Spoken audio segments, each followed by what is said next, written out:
오늘 우리는 제자 세 번째 시간입니다. 마태복음 40번째, 40번째 시간입니다. 마태복음 10장 16절서부터 23절까지 제목, 함께 나눌 제목은 제자 세 번째 시간입니다. 우리는 지난주 9절에서 15절까지 제자 두 번째에 대한 내용을 함께 나누었죠. 전대 금이나 음이나 동을 가지지 말라. 물질적인 욕구의 절제를 원하신 겁니다. 그런데 이것은 명령입니다.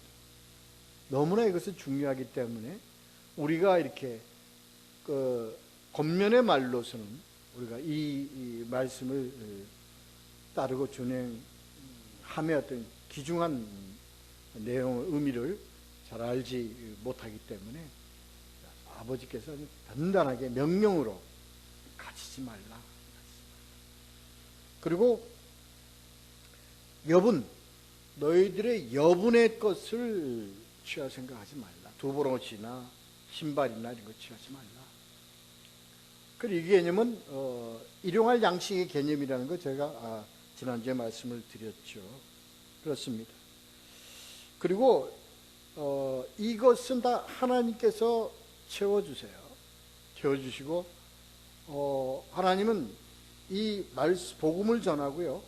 또 이렇게 하나님의 사역을 하는 자들에게 그 먹을 것을 이 공급을 할 수 있도록 다 주님께서 그렇게 길을 다 만들어 주셨죠.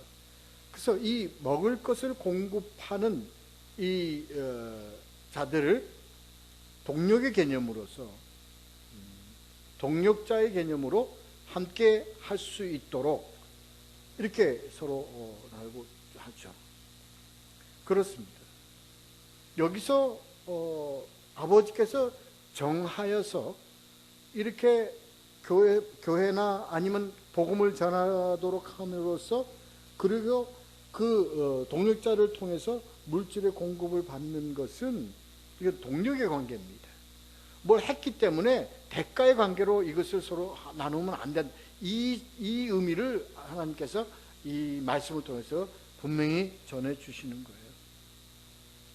그리고 이게서 개인의 관계를 떠나서 이건 교회와 교회에 대한 어떤 그 의미를 주님께서 부여하신 내용이라고 봐야 될 것 같습니다. 그래서 합당한 자를 찾아내어 떠나기까지 거기서 머물라 할 때 이 합당한 자라는 의미는 개인도 의미하지만 하나님 말하자면 그 공동체의 의미를 함께 포함하고 있다는 것을 말씀드렸었죠.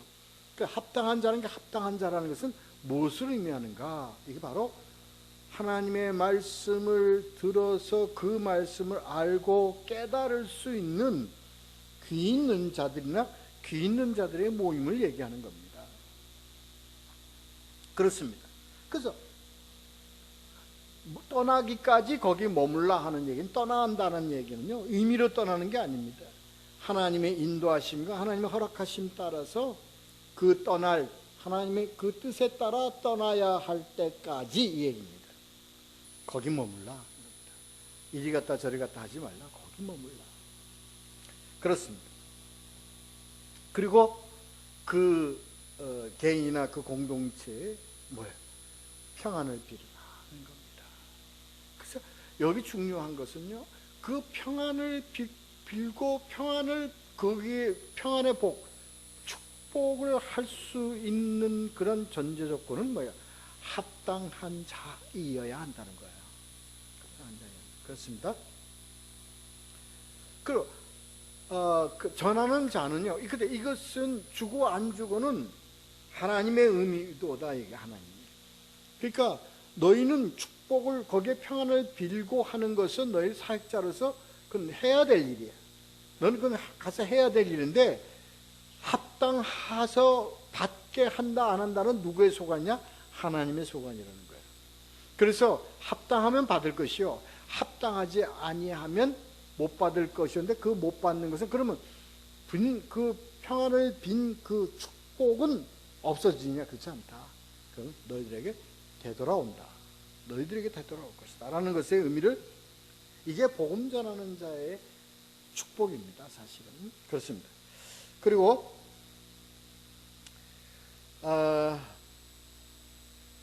그래서 너희 말을 영접하지도 아니하고 너희 말을 듣지도 아니하거든, 이 얘기는 영접하지도 않고 듣지도 않는 것은 복음에 관심이 없거나 복음을 거부하거나 아니면 복음을 경히 여기는 자들이에요.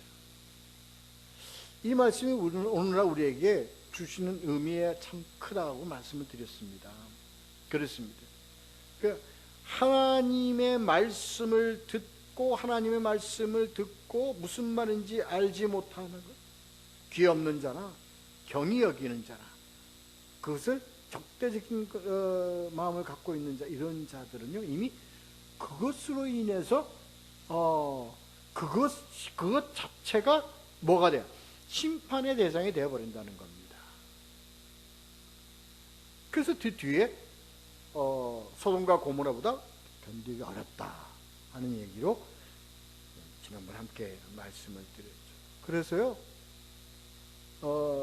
예수 그리스도가 심판을 하고요, 뭐를 하고 뭘 하는 거에 심판의 기준은 너는 뭘 많이 졌기 때문에, 죄를 많이 졌기 때문에 저리로 가, 너는 뭐 했기 때문에, 이게 아니라 뭐야?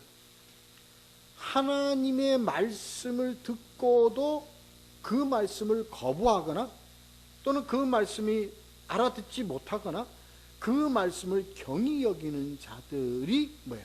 스스로 심판의 길로 가는 것이다. 그 의미를 얘기하는 겁니다.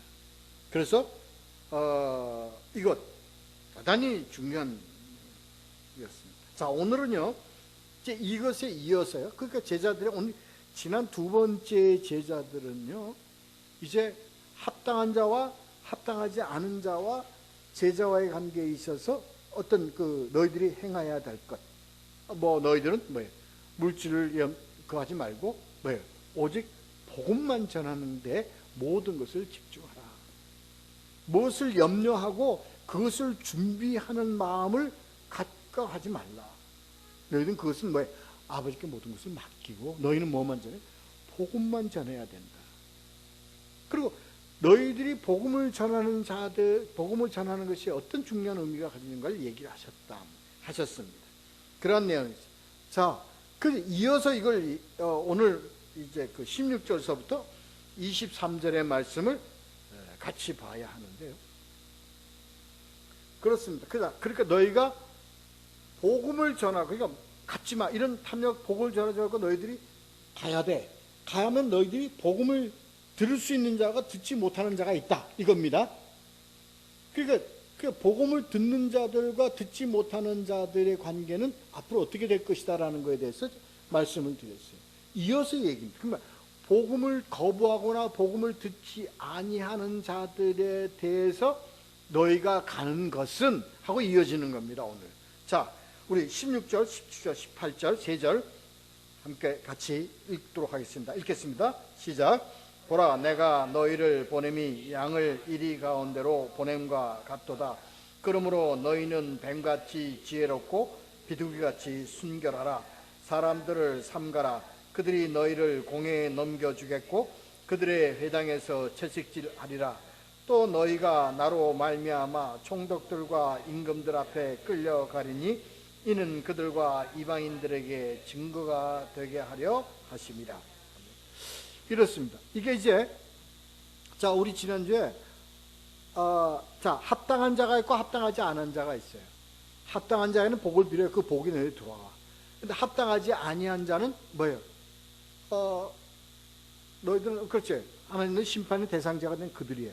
자, 그들에도 너희들은 복음을 전해야 돼. 그것이 바로 뭐냐? 이리에게 양을 보낸 것 같다. 자, 그렇게 연결시켜야 합니다. 그래서 보라, 내가 너희를 보냄이 양을 이리 가운데 보냄과 같도다는 거예요. 그러니까 복음을 들었고 복음을 경히 여기거나 복음을 거부하거나 이러한 자들이 뭐예요? 그냥 그 밭이에요. 그 속에 너희 보낼 양이 가는 거예요. 그거 뭐예요? 이리에게 보냄, 뭐예요? 그들이 복음을 거부할 뿐만 아니라 그들은 뭐예요? 복음 전하러 가는 거를 어떻게 그냥 올무를 걸어서 그걸 잡아서 어떻게 하든지 그러지 못하게끔 하려는 그러한 작당을 가지고 있는 자들에게서 가서 복음을 전해야 되니까 그게 바로 뭐냐? 이리에게 양을 보낸 것 같다, 이 얘기입니다. 물론 이언에 이러한 어려움이 있을 것이다라는 의미의 말씀도 있죠. 그러나 여기는 그러한 이리에게 너희들이 가기 때문에 고통과 물론 그것이 있죠. 그러나 그것 때문에 양과 일이라고 표현한 게 아닙니다. 그것 때문에 양과 일을 보는 이게요, 이 양이라는 의미는 이게 하나님의 뭐예요? 하나님이 예수 그리스도가 이 세상에 오셔서 결국은 어떻게 했어요? 결국은 이 세상을 구원의 길로 인도하셨잖아요. 근데 그 자가 뭐예요? 한 마리의 어린 양이었다고요. 그러니까 너희가 나와 같이 너희도 세상에 나가서 복음 전하는 것이 그런 입장이라는 거예요. 근데 결론은 이게 뭐냐? 여기에 달린 거예요. 그러니까 너희들이 나같이 십자가에 못 박혀 나같이 죽어서 너희들이 나같이 고난과 고통을 당해야 될 것이라는 것을 암시하는 것이 아니고 그겁니다. 너희는 그렇게 연약하게 너희들이 가지만 아무것도 없이 너희들이 가지만 너희는 양이단 말이야. 하지만 너희는 뭐예요?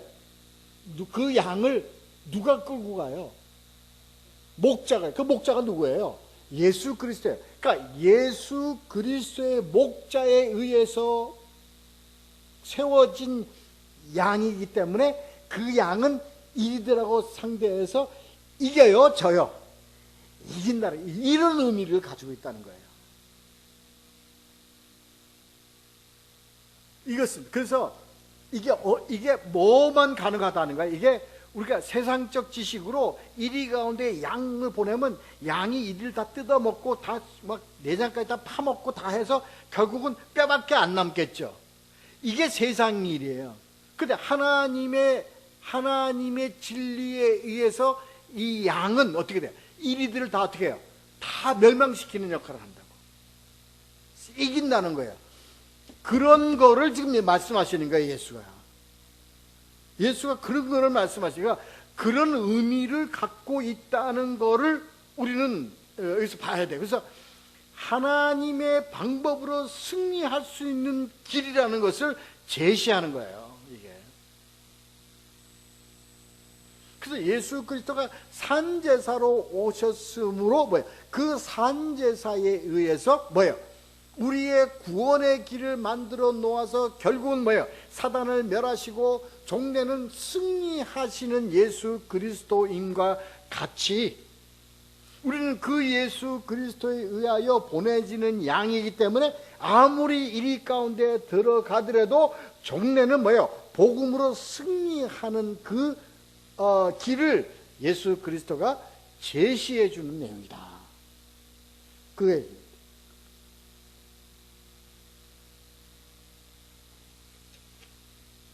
그랬어요. 그렇기 때문에 너희는 뭐예요? 내가 너희는 이를 상대하는데 이를 상대해서 이겨야 되는데 이것을 이기기 위해서는 이기는 것의 길은 뭐냐? 뒤에 나와 있잖아요. 뭐같이 지혜롭고 뱀같이 지혜롭고 비둘기같이 순결하라, 이겁니다.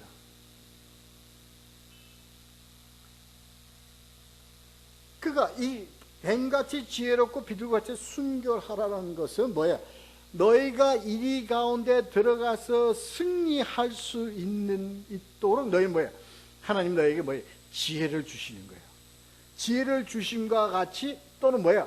순결이라는 것을 가지고, 그러니까 여기는 지혜만 갖고 승리하는 수는 없어요. 지혜만 갖고 승리할 수가, 지혜와 뭐예요?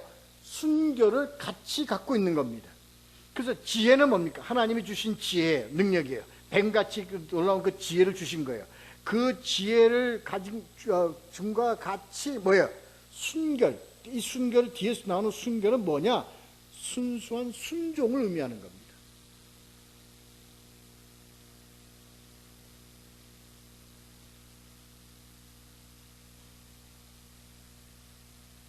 근데 거기에 뭐예요? 언제나 뭐예요?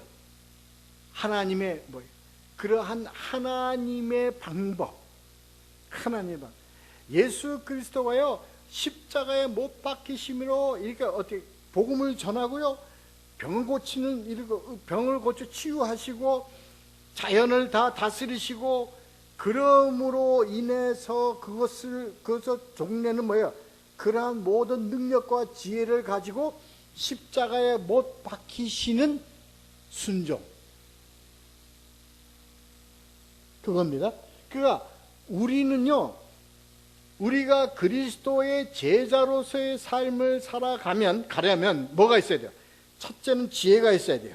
이 지혜는 뱀같이 지혜롭다는 것은요, 사단이 그만큼 지혜롭죠. 사단이 지혜로운데 그 사단의 그 지혜는 누구로부터 나온 거예요? 사실 원칙적으로는 하나님으로부터 나온 거죠. 그렇죠. 그런데 그것을 그들이 배역해서 저희들이 잘못 썼다는, 그러니까 뭐가 없는 거예요? 그들에게는 뭐가 없는 거예요? 그러니까 지혜는 있는데 걔네들은 뭐가 없어요? 그렇지, 순결이 없는 거야. 순종이 없는 거야. 그러니까 하나님을 배역했잖아요. 그 사단이지만 우리는 뭐예요? 그 뱀 같은 뱀이 가지고 있는 지혜 같은 것도 우리는 하나님께로 받았을 뿐더러 뭐예요? 무엇까지 있어? 순종하는 순결까지 있기 때문에 이긴다.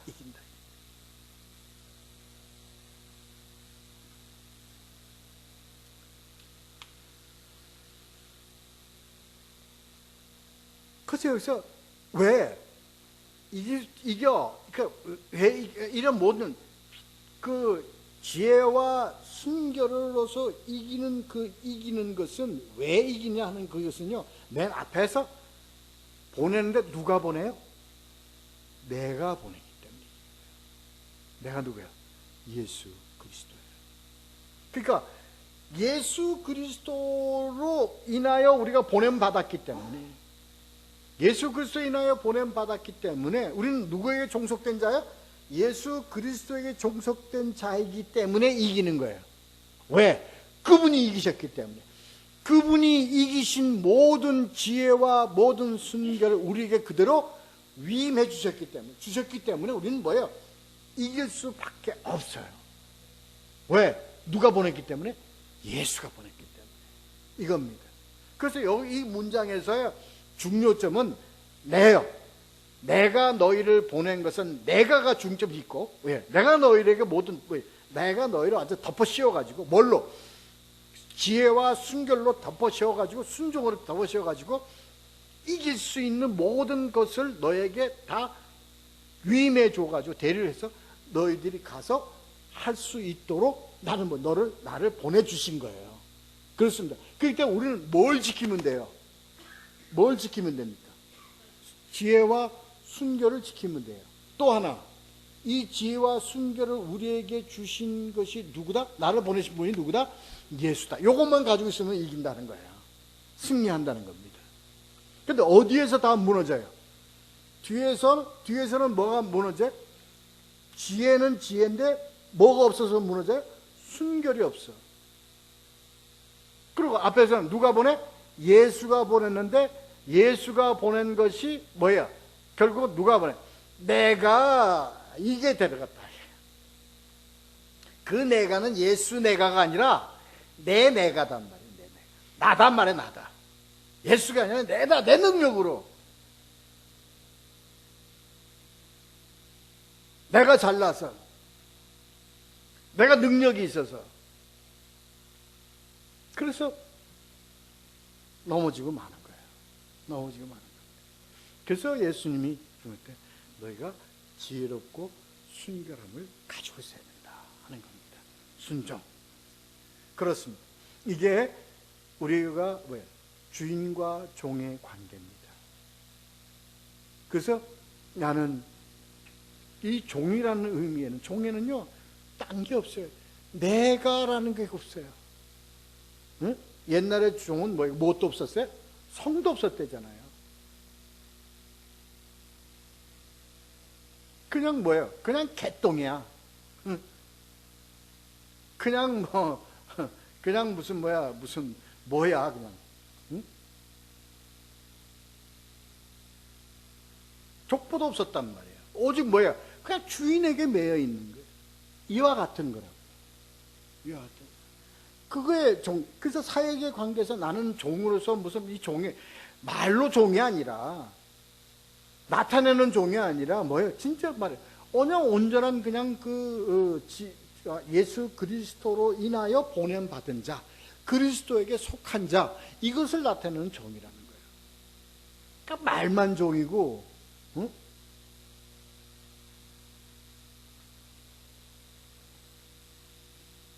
그게 아니란 말이에요. 여기서 그 내용을 잘 알아야 됩니다. 그렇습니다. 그래서 그러한 이 이리에게 보내는 양이라는 의미가 바로 그거다. 그러니까 이것은 뭐 너희가 잡혀 먹어서 너희가 거기다 뭐 뜯겨 먹고 뭐 위해서 그렇게 보내는 양으로서의 양을 얘기하는 게 아니라 뭐예요? 이 순결과 지혜로 예수님이 주신 그 순결과 지혜로 양의 세계에 들어가서 구원의 대역사를 이루어 종래는 승리하도록 보냄받은 양이라는 의미가 있다는 얘기예요. 그렇습니다.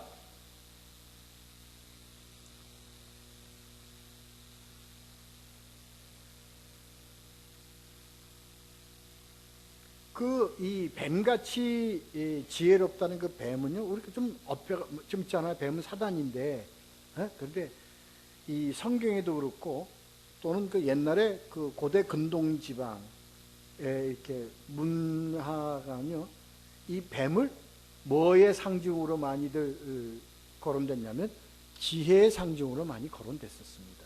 그러니까 그러한 시대적 풍습이나 그러한 그 인식에 대한 것을 설명하기 위해서 뱀같이 지혜롭다라고 기술한 겁니다.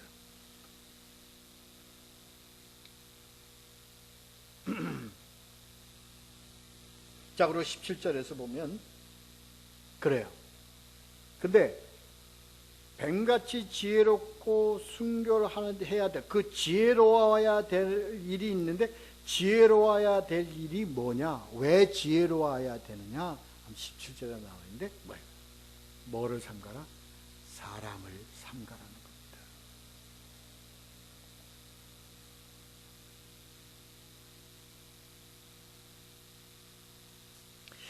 이게요 정말 뼈속을 후벼 파는 말씀이에요. 사람을 삼가라. 여기 사람을 삼가라는 건요,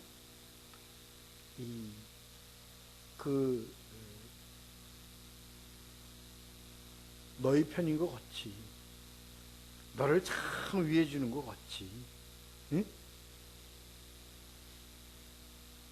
그런 놈들 조심하라는 거예요. 그래서요, 그 바리새인과 서기관들, 사두개인들이 예수를 따라다니면서 선생이시여, 랍비시여, 무엇이요 하면서 질문을 던지는 그 질문들이 뭐예요? 그를 높이기 위한 질문이요, 그의 말씀을 정말 사모해서 듣고 싶어서 드는 질문이 아니라 어떻게 예수를 뭐하게? 올무에 걸어 잡기 위한 질문이었었죠. 우리가 알고 있지 않습니까? 그렇듯이 이 복음을 거부하고 복음을 경히 여기고 이러한 자들을 분별할 수 있는 그런 지혜를 가져야 된다. 왜? 사람을 삼가야 되기 때문에.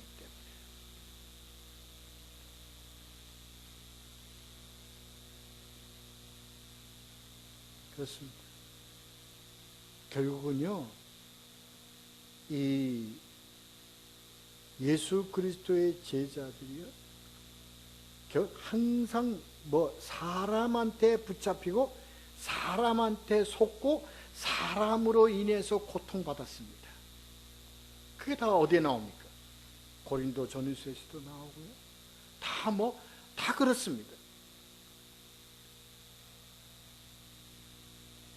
그래서 우리는요, 기도하면서 먼저 하나님께 구해야 될 것이 있는데, 그게 뭐냐? 우리 정말 분별할 수 있는 지혜를 얻어야 돼, 가져야 돼요. 지혜를 가져야 됩니다.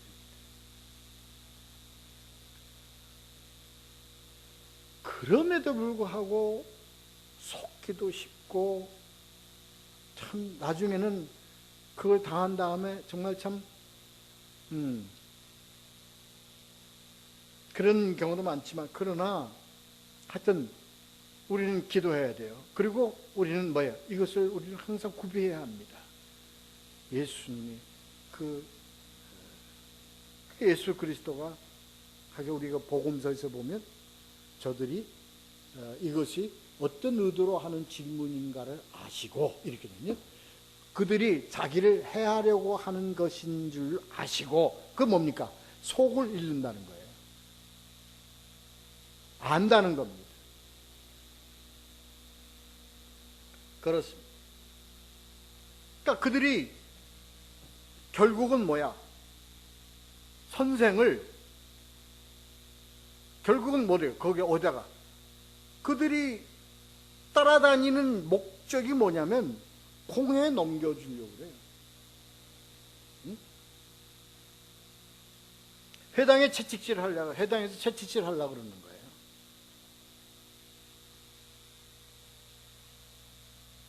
공회에 넘겨준다는 거 아시죠? 뭐 산헤드린 공원에 그 공회에 넘겨준다는 겁니다. 그러니까 종교 최고 이런 것이에요.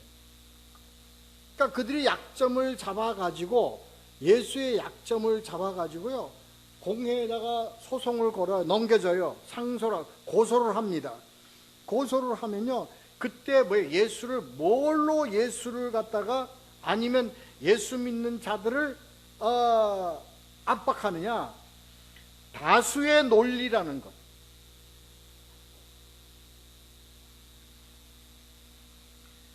다수의 논리라는 것. 큰 집단의 그런 그 배경과 그 집단의 위험과 그 집단이 갖고 있는 그 권리라는 것을 이용을 해서 뭐예요? 옳은 것을 부정하게 만드는 그러한 공회.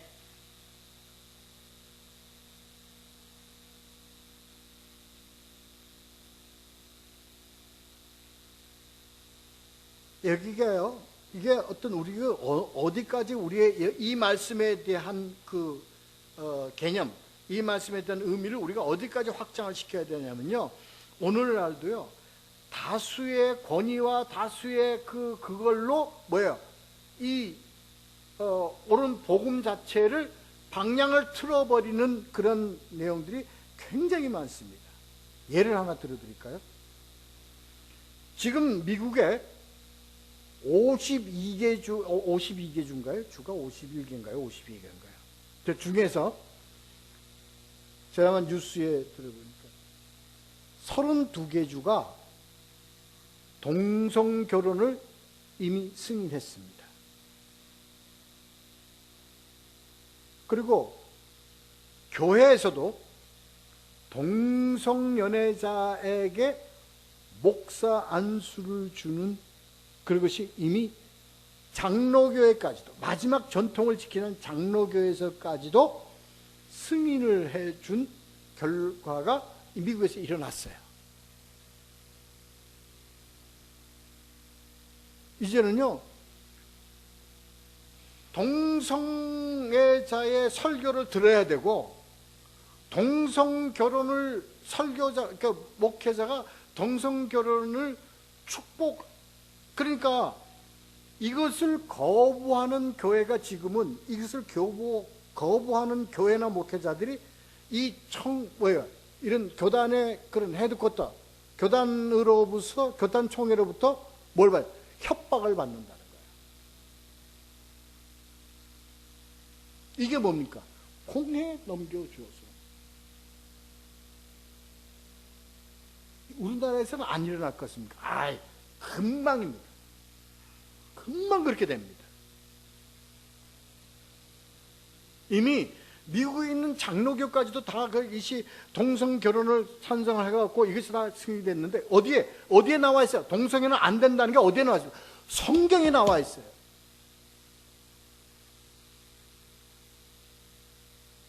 레위기, 신명기에 다 기록되어 있어요. 그리고 이 신약 성경에서도 로마서에도 그 기록되어 있습니다. 인간 세상이 타락되어지면은 나타나는 현상 중에 하나가 뭡니까? 영리로 가는 겁니다. 영리로 간다는 게 뭡니까?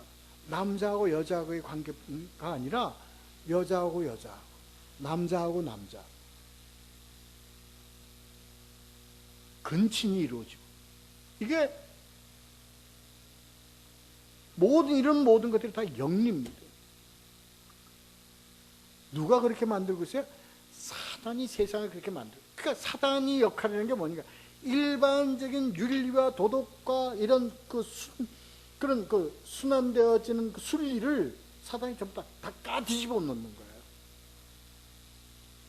말도 못합니다. 말도 못합니다.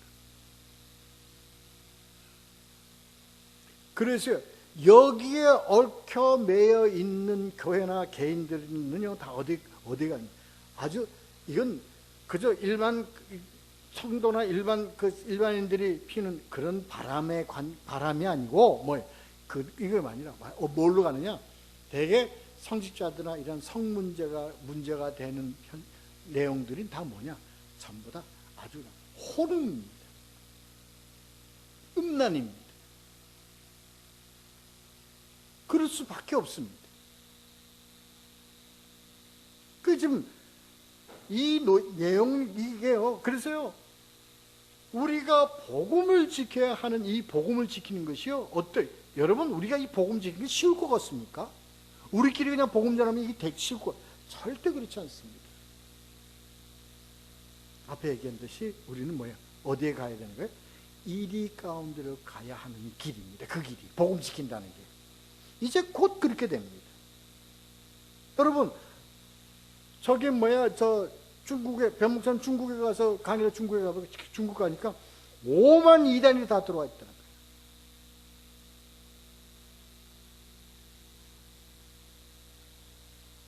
여러분, 우리가 왜 우리가 양으로 가는 이리한테로 가는 양으로서의 존재가 얼마나 귀한가를, 그렇습니다. 근데 이게 하나님의 방법이에요. 이거는 하나님의 방법이에요. 이 가운데로 양을, 택한 자를 그런 가운데로 보내는 것은 누구의 방법이에요? 하나님의 방법이에요. 그러니까 거기에 대한 결론은 뭡니까? 승리입니다. 승리입니다. 근데 그것이 어떤가? 쉽지가 않죠. 어렵습니다. 지금 우리는 지금 그런 위치에 처해져 있습니다. 처해져 있습니다. 그리고요, 우리는 그것을 해내고 오만 공격을 다 받습니다. 오만 핍박을 다 받습니다.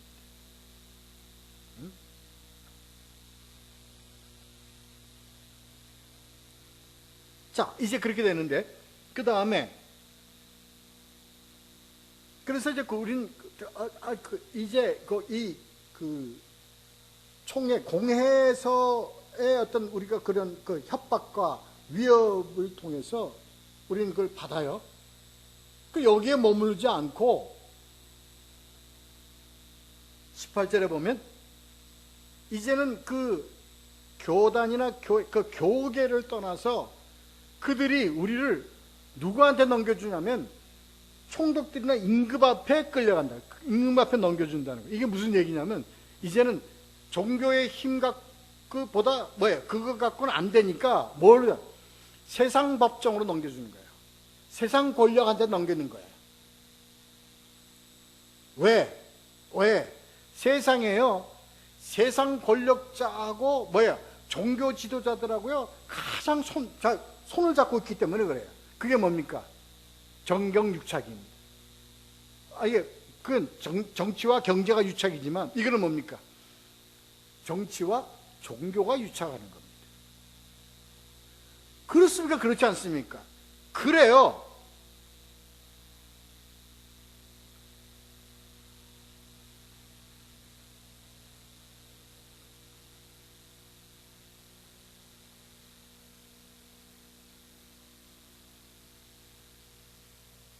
이게 그러니까 세상으로부터도 뭐예요? 우리는 그걸 핍박을 받을 수밖에 없게 되어 있어요. 이게 이미 성경에서 기록되어 있고 우리에게도 이렇게 지금 길이 열려져 있다니까요. 그런데 요는 지금 이제 그렇게 보내지고 세상 권력들에 의해서도 우리 복음이 이제 심판대에 오르고 복음이 이렇게 뭐해서 위협받고 그렇게 되어지는 것 자체가 뭐냐? 이리에게 양을 보낸 것 같다는 겁니다. 근데 그 의미는 뭡니까? 그렇게 되어짐에도 불구하고 승리는 세상 권력자가 승리하느냐? 복음이 승리하느냐? 복음이 승리한다. 이겁니다. 그 내용입니다. 왜? 그러니까 그렇게 보내지는 것은 바로 뭐냐? 하나님의 계획에 의해서 그렇게 되어진다는 거예요. 어떤 계획? 18절 뒤에 보면 그들과 이방인들에게 뭐가 되게 하려고? 증거가 되게 하려 하심이라 이겁니다. 그러니까 이 내용은 뭐냐? 바로 뭐야? 이게 이거는 이미 이렇게 이리에게 보내지는 것처럼 하는 건 이미 하나님께서 계획에 다 이미 예정과 계획에 이미 속해 있는 일이라는 거예요. 그러니까 너희가 그렇게 되어지면 끌려간다. 너희는 세상 법정으로 끌려가. 세상 그 총독과 그 앞에서 끌려가. 예를 들어서 뭐니까 바울이 핍박받아 누구한테까지 갔어요? 분봉왕까지 가고 총독한테까지 갔잖아요. 그리고 그렇게 넘겨줘서 그들 앞에 섰을 때 바울이 어떻게 돼요? 복음을 전하잖아요. 이게 계획된 거다는 거예요. 이게 하나님. 그래서 그들이 뭐예요? 오히려 복음이 그들이 핍박받는 것 같지만 이리에게 잡혀먹는 것 같지만 아니요. 복음이 날로 강성해져 가더라 하는 게 사도행전입니다. 그렇죠? 이걸 이미 예수 그리스도가 이미 복음서에서 이미 예수 그리스도가 다 이미 다 예시하셨다는 거예요. 그렇게 될 것이다. 너희가 총독 앞에도 쓸 것이고 왕 앞에도 쓸 것이고 여기도 쓸 것이고 너희가 공회에 넘겨주고 있다. 이게 그러면 이게 거기에 국한된 걸로 끝나는 거냐? 아니요. 오늘날 우리에게도 이렇게 되어지고 있다는 거예요. 분명히 그렇게 되어지고 있다는 겁니다. 그래서 종교가 어느 종교가 세냐, 어느 종교가 끝발 있고 어느 종교가 세냐 하는 것은 뭘로 판단되어집니까? 그들이 정치에 어느 정도 영향을 끼치고 있는가와 연결되는 겁니다. 직결됩니다. 오늘날 복음이 그게 이미 예수 그리스도. 그렇게 돼서 너희들이 세상에서 협박받거든 세상에서 너희가 어떤 앞에 서게 될 날을 너희들 그렇게 이미 예정된 거다. 왜? 너희로 통해서 너희 양의 입에서 복음이 선포되게 하려고 하는 것이기 때문에 그렇다 하는 거야. 아, 주여 감사합니다. 이렇게 자, 그럼 이제 섰어. 이제 그럼 너희가 이제 왕하고 총독 앞에 이제 이렇게 섰어. 그럴 때 이제 이렇게 하라 하는 것이 19절 20절 읽겠습니다. 19절 20절 시작. 너희를 넘겨줄 때 어떻게 또는 무엇을 말할까 염려하지 말라. 그때 너에게 할 말을 주시리니 말하는 이는 너희가 아니라 너희 속에서 말씀하시는 이 곧 너희 아버지의 성령이시니라. 아멘. 이걸 가지고요 우리는 그러니까 이제 이 설교자나 아니면 이런 목회자들이 이렇게 많이들 하죠. 그래서 이미 우리들 성령에 붙잡힌 자는 이미 성령께서 우리 무엇을 말할까 다 예비해 주셔. 응? 예비해 주셔. 이게 맞는 얘기죠. 맞는 얘기인데 이 의미를 예수님이 이 말씀하시는 의미를 시대적 배경과 이 것을 잘 우리가 해석을 해야 됩니다. 이걸 그대로 갖다가, 그러니까 우리에게는 뭐 다른 거 필요 없어. 하나님이 성령을 통해서 직통으로 주시는 말씀만 내가 전하면 돼. 그러니까 뭐예요? 대개 그런 자들은 뭐에 의해서 말씀을 전해요? 직통 계시 받는 거 가지고 말씀을 전한다고요. 응? 심지어 옛날에 그런 자들이 요새도 그런 자들이 있는지 모르겠어요. 그 사람들은 뭐예요? 큰 소리로 자랑을 해요. 자기는 따로 말씀 준비를 안 한대. 설교 준비를 안 한대. 응? 그러니까 어떻게 해서 그때 딱 단에만 쓰면 하늘에서부터 하나님의 음성을 다 주셔가지고 내 입을 다 열게 만드셔서 내 입을 통해서 하나님이 직접 말씀하신다는 거예요.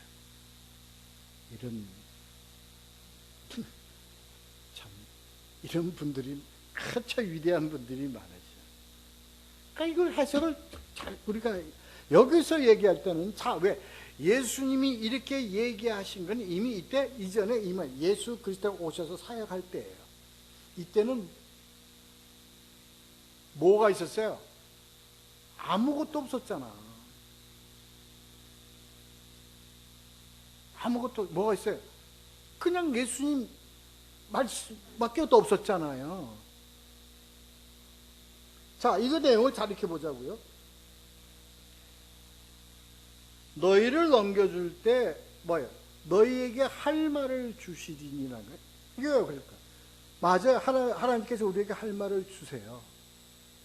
그러니까 할 말을 주실 것 주신다. 주셔서 말씀을 해요. 그게 어떤 이거? 누구에게? 사도들에게. 그렇습니다. 자, 그래서 할 말을 받았어요, 사도들이. 그래서 하나님께서 주신 그 말씀을 선포했어요. 근데 그 사도들이 하나님 예수님이 주신 말씀, 성령으로 주신 그 말씀을 가지고 뭐예요? 그걸 남겨두셨어요. 그게 뭐죠? 하나님이 성령을 통해서 주신 말씀을 사도들이 모아서 이 말씀을 이렇게 만들어 놓은 게 뭐냐고요? 성경 아닙니까? 그래서 그 말씀이 성경 아닙니까?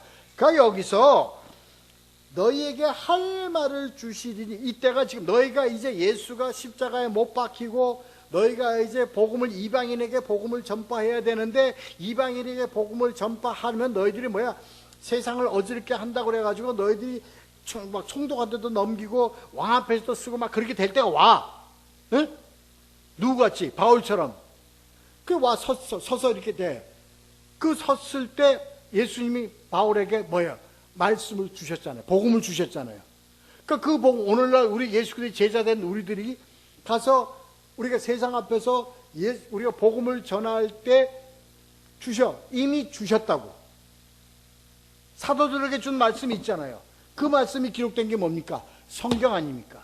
여기서 너에게 할 말을 주시리라는 이 내용은 오늘날 우리에게 뭐예요?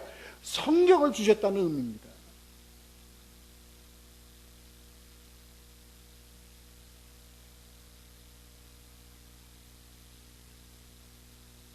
그래서 이 성경은 뭐의 감동에 의해서 기록된 책이에요?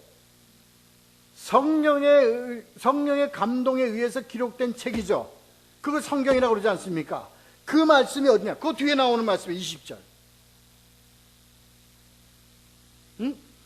너희 속에서 말씀하시는 이 곧 너희 아버지의 성령이시니라. 그래서 아버지의 성령에 의해 감화 감동된 내용을 기록한 것이 뭐다? 성경이에요. 그러니까 예수 그리스도가 이 말씀을 하실 때, 제자들에게 이 말씀을 하실 때, 너희가 가서 전하고 하라, 이 말씀을 하실 땐 성경이 아직 없었을 때 아닙니까? 물론 구약은 있었죠. 기록된 구약은 있었지만 복음서가 없었잖아요. 그러니까 이런 모든 성경에 대한 내용들이 뭐예요? 이제 너희가 세상에 나와서 증거하게 돼야 될 때고, 핍박이 와서 너희들 총독 앞에 쓰고 왕 앞에 쓰고 세상 앞에 너희들이 섰을 때는 뭐예요? 뭐가 준비가 돼 있어? 성경이 준비가 되어 있다는 겁니다. 이렇게 해석을 해야 돼요. 이걸 이렇게 해석을 해야죠. 그래서 우리는 뭡니까? 그럼 지금 우리에게 해당되는 그 말씀은, 우리는 기록된 성경을 읽고 그 기록된 말씀을 깨달을 때 뭐에 의해서 깨달아요? 성령에 의해서 깨닫는 거예요. 그 말씀을, 그것이 뭐예요? 바로 하나님께서 우리에게 주신 말씀이 되는 거고, 준비된 말씀이 되는 거예요.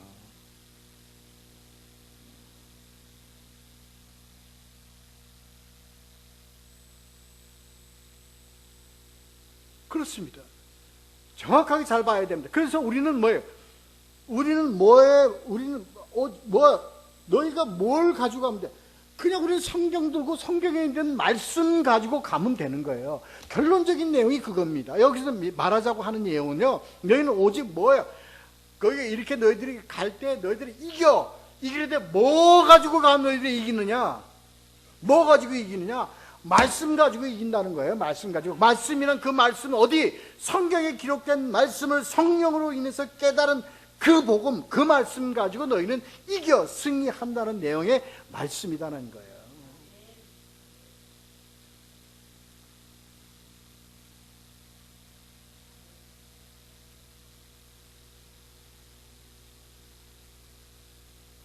세상이 아니라 세상 헤레베이가 너희를 갖다가 앞에 죽이려고 너희들 해도 너희들 눈 하나 까딱 하지 마. 너희들은 이겨. 왜 이겨? 너희들은 뭘 가지고 있기 때문에? 하나님의 성령에서 기록된 그 말씀을 가지고 있기 때문에 너희는 이길 수밖에 없어. 이게 뭐야? 하나님의 예정이야. 하나님의 계획이야. 위대한 계획이야. 이 계획을 가지고 있는 자를 뭐라고 불러? 제자라고.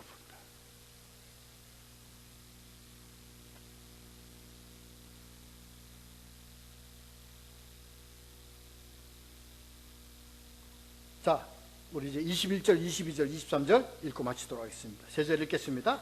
시작. 장차 형제가 형제를, 아버지가 자식을 죽는데 내주며 자식들이 부모를 대적하여 죽게 하리라. 또 너희가 내 이름으로 말미암아 모든 사람에게 미움을 받을 것이나 끝까지 견디는 자는 구원을 얻으리라. 이 동네에서 박해를 받거든 저 동네로 피하라. 내가 진실로 너에게 이르노니 이스라엘의 모든 동네를 다 다니지 못하여서 인자가 오리라. 아멘. 그런데 이 말씀이 뒤에 오는 내용이 너희들은 뭐예요? 이기도록 준비되어 있기 때문에 뭐만 가지고 있으면 성령의 감화 감동의 말씀만 가지고 있으면 이기도록 되어 있는데 너희를 아주 끝까지 너희를 쓰러뜨리고 너희를 괴롭힐 거야. 그런 현상이 일어나거든 때가 곧 다 되었다고 알고 있으라. 무슨 때가? 승리의 때, 구원의 성취의 때가 다 왔다는 걸로 알고 있으라는 의미로 이 말씀을 준비해 온 거예요. 이거 왜? 영이 앞에 이제 그 나왔잖아요. 이런 사단의 속성이 나왔죠. 이 사단의 속성이 어디까지 가냐면 우리들의 모든 윤리를 다 무너뜨릴 때까지 옵니다. 도덕을 무너뜨려요. 윤리를 무너뜨려요. 그게 뭐냐? 21절, 21절입니다. 이때가 오면 마지막 때인 줄 알아. 어느 때? 형제가 형제를, 아버지가 자식을 죽는데 내주며 자식들이 부모를 대적하여 죽게 하리라. 이때가 되면. 이게 예수님이 하신 말씀이 아니에요. 이미 구약에서 이미 때가 그런 상황이 다 있었죠. 부모가 자식을 죽이게 하고 그렇게 내주고 하는데 다 나오죠. 미가서 7장 3절서부터 6절까지 이건 중요한 내용이니까 한번 찾아보도록 하죠. 미가서 7장 3절 구약 후반부에 나옵니다.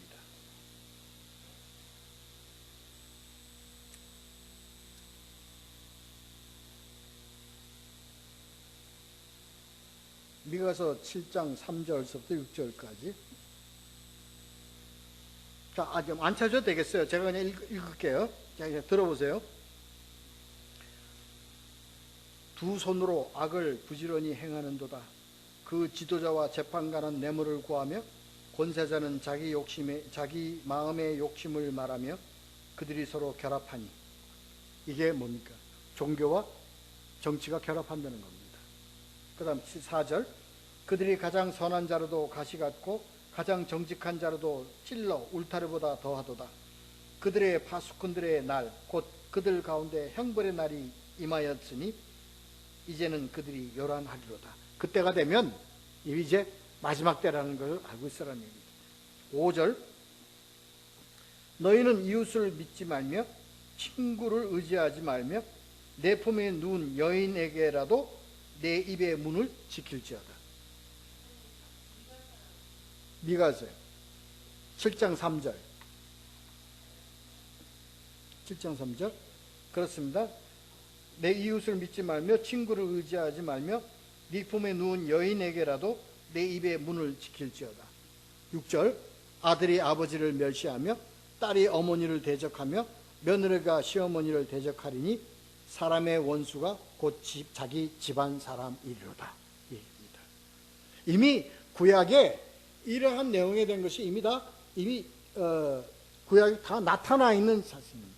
이 세상 끝날의 조짐입니다. 물론 작은 것은 이미 예루살렘 멸망 때 이러한 것이 일어났지만 이것은 그때만 국한되는 게 아니라 세상 끝날도 이미 예시된 내용이라고 봐야 합니다. 그렇습니다. 그렇게까지 사람들이 오만 발악을 치고 다 함으로 뭐를 무너뜨리려고 그래? 복음을 무너뜨리려고 할 것이다. 그리고 그것은 뭐 그렇게까지 해서 뭐야?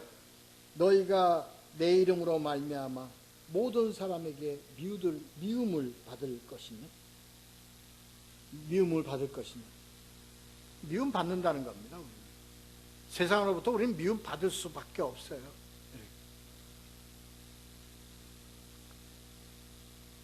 끝까지 견디는 자는 구원을 얻으리라. 여기서 끝까지 견디는 자라는 의미가 뭐냐? 끝까지라는 게 어느 까지냐? 여기서 여러 가지 설이 있습니다. 세상 끝날까지. 그리고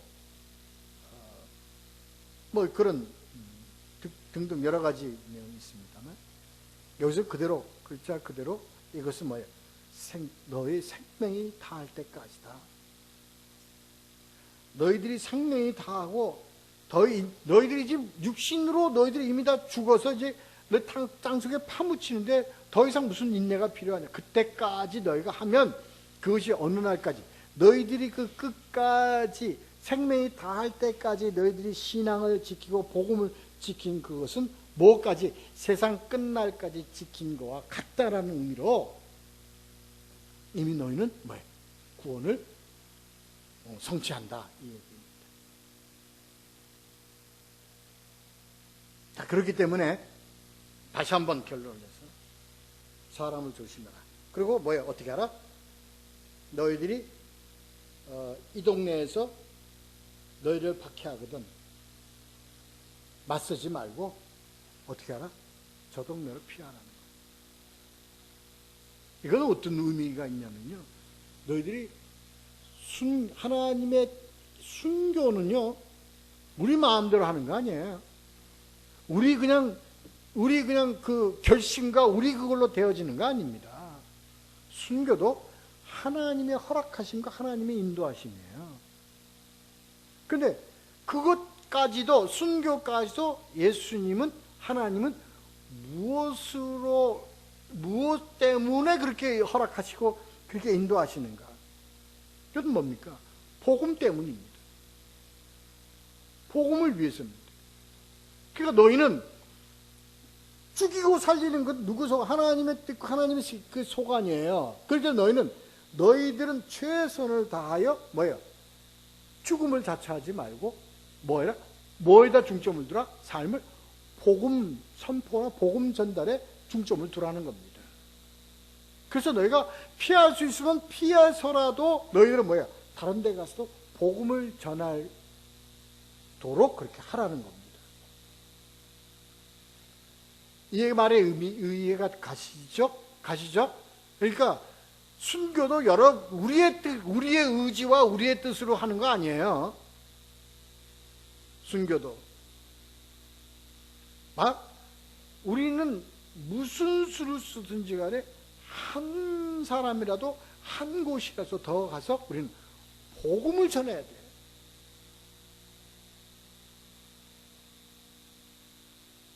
이게요, 이 내용은요, 여러분, 제가 한번 얘기했죠. 우리나라 조선시대에, 후기 조선시대에서부터 시작해서 영국 성서공회와 그 다음에 이어서 미국 성서공회가 들어와서 이 성경사업, 전도사업을 할 때 우리 한국 사람들을 참 기묘하게 쓴 그 역할을 한 직분이 있었는데 지금은 없어요. 그때 당시 있었던 게 누굽니까? 권서들입니다. 그들은 무슨 그냥 그들이 해야 될 일은 딴 거 없어요. 그냥 한 망태기씩 성경책 싸들고 이곳저곳 다니면서 성경을 팔러 다니는 거예요. 그러면서 그 성경과 함께 그들이 배운 그 말씀을 함께 전합니다. 복음을 전합니다. 그래서 이 동네에서 핍박받고 좀 쫓겨나요. 응? 그때 조선시대 그러지 않았겠어요? 구한말 시대. 여기서 쫓겨서 저쪽으로 쫓겨나요. 그 쫓겨가면 그 딴 동네에 가가지고 또 성경을 전해요. 그러면서 한 사람이라도 더 복음을 전하겠다는 그 일념을 가지고 했습니다. 전 그걸 너무 아름다운 우리나라의 선교 사역으로, 우리는 선교 사업으로 보고 있습니다. 그들 다 목회자 아니었습니다. 전부가 다 평신도들이었습니다.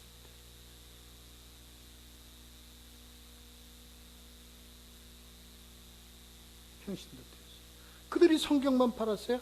아닙니다. 성경과 함께 그들은 복음을 가르치고 복음을 전했습니다.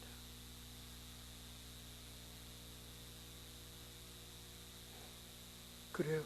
그래 뭐예요? 이 동네에서 그냥 저 동네를 가요. 왜? 너는 대들고 싸우지 말고 피해. 왜? 너의 목적은 뭐야? 너희들이 해야 될 깊은 뜻의 의미는 뭐야?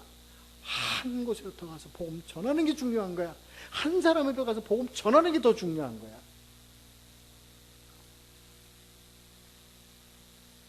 그렇습니다. 너희들 그 동네 다 못 다녀. 내가 다니는 동네 다 못 다니고 이 세상 끝난다 하는 게 그란 말이지. 응? 이 동네에서 저 동네를 피하라. 내가 진실로 너에게 이르노니 그 얘기입니다. 이스라엘의 모든 동네를 다 다니지 못하여서 인자가 오리라. 지금 온 유대가 다 복음화가 됐습니까? 천만의 말씀. 근데 무슨 복음이 다 하나님이 원래 동네, 하나님이 원래 예수님이 원래 동네인 이 유대 땅도 복음을 못 시키는데 무슨 복음이 다 세상에 전부 복음이 세상 땅 끝까지 갔어요? 아닙니다.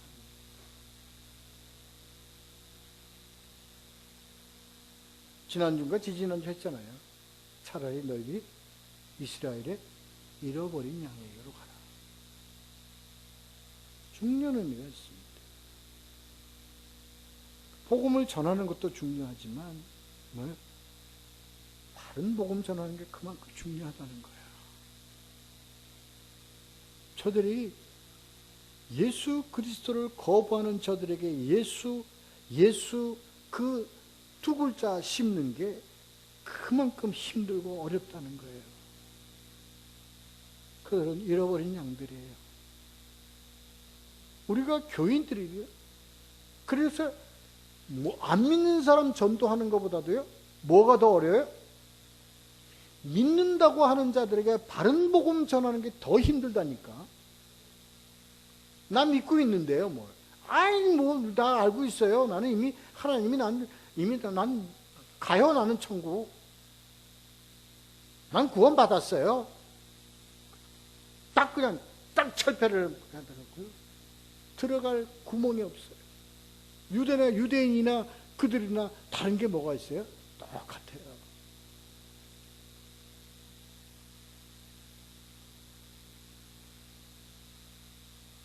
그렇습니다. 그래서 우리는요, 안 믿는 자들에게 복음 중요하죠. 안 믿는 자들의 복음 실컷 전해놨더니 뭐가 와서 씨를 다 뿌렸어요? 사단들이 와서 씨를 다 뿌렸어요. 그래서 그들을 다 뭘로 만들어 버렸어요? 전부 다 가라지로 만들어 버렸어요. 우리에게 의미 깊게 생각해요. 예수님이 얘기하신 이 의미. 그러니까 우리는 예수님 지금 말씀하시는 그 말씀을 찾는데, 너는 우리가 제자야? 제자인데 뭘 안 가진 제자는 아무 소용이 없는 거예요. 아무 소용이 없는 거예요. 말씀 안 가진 제자는 아무 소용이 없는 거예요. 무슨 말할까 염려하고 무슨 말할까 성경 가지고 있으면 되는 거야. 성경에 나온 말씀 너희가 기도하고 성령으로 깨달아서 그 말씀 갖고 전하면 너희는 승리한다. 오늘 주신 이 말씀을 분명히 깨닫고 알아서 우리는요, 저와 여러분은요, 우리는 다른 거예요. 세상의 물질에 연연하지 말고, 하지 말고, 하나님 주신 역경과 환경을 모두 어디에 맞춰야 돼? 예수에게 맞춰야 돼. 복음에 초점을 맞춰야 돼. 어떠한 삶을 살든, 목회자인 저의 삶을 살든, 여러분 사업을 하는 우리 엄정놈이 위치에 서 있든, 또는 무슨 일을 하시는 직장인으로서 일을 하시는 우리 조집사님이 입장에 서 있든, 가정에서 가정을 지키는 입장, 어느 입장에 서 있든지 간에 우리 삶의 모든 가치, 모든 포인트는 다 누구에게 맞춰서? 복음, 예수 그리스도에게 맞춰 가야 된다 하는 것이 오늘 내용의 참된 내용입니다. 이 말씀이 여러분의 삶 가운데서 귀한 역할을 하는 귀한 말씀 되기를 예수 그리스도의 이름으로 축원합니다. 기도하겠습니다.